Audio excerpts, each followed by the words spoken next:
They're just little short vignettes of what it was like after art school to have a commercial art studio. I never knew what was coming the next day, and I loved it, except there was times when I felt a little bit scared of the unknown, and this is one of those times.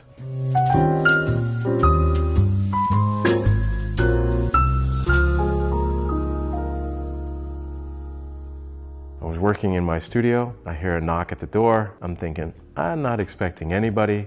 I'm not going to answer it, because I was on the second floor inside of a secure building. Everybody that had reason to knock would have told me. I used to get calls from the lobby saying, hey Mike, so-and-so's coming out. I did not get a call. Boom, boom, boom. Door got louder. Boom, boom, boom. And I'm like, what do you want? They're like, it's the police. And I'm thinking, I didn't know how to work with the police or not work with the police at that time. And I'm like, just a minute. I opened the door. I had double doors, and there's two cops, men in blue, standing there. And I'm like, what's going on, guys? We got kind of an unusual project for you. Can we come in? Now, I wouldn't let that happen, but I'm like, okay, what do you got? There's this one guy, he was the size of a house. I mean, big guy.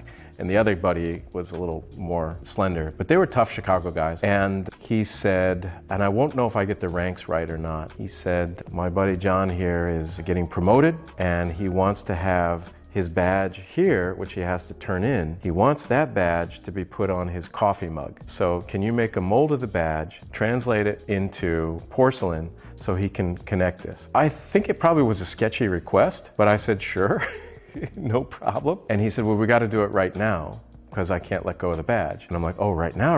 Well, luckily I had this skin-safe silicone from the plastic surgery lady, and I just took the badge and I brushed on the material, and I had some extra material left. And I said, you guys want, this is skin-safe. I said, you want to see this? I said, forensically, it's fantastic. It gets fingerprints. I said, give me your hand, I'll put some on it. Well, the one guy had his hand by his gun the whole time. I'm like, dude, you're like 300 pounds. And I said, give me your hand. And I reached for his right hand, and he puts out his left hand. He said, no, not the other hand, I'll give you this one. And I was like, oh, police training. And I put the goop in their hand, and immediately they don't like to feel anything impairing their hand motion.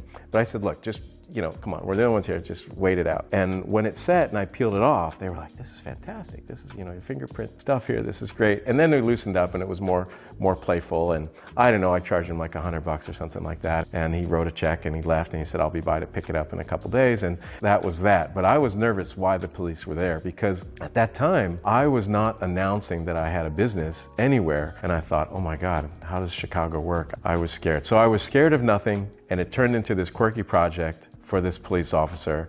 And I think he got promoted. He's probably retired by now. And I think he was just very proud of the role that he had, and he was moving up into the ranks and didn't want to forget what it was like when he was a young cop. So I thought it was an admirable thing. Legal? I don't know, but yeah, it was done is done. Thanks for joining. Take care.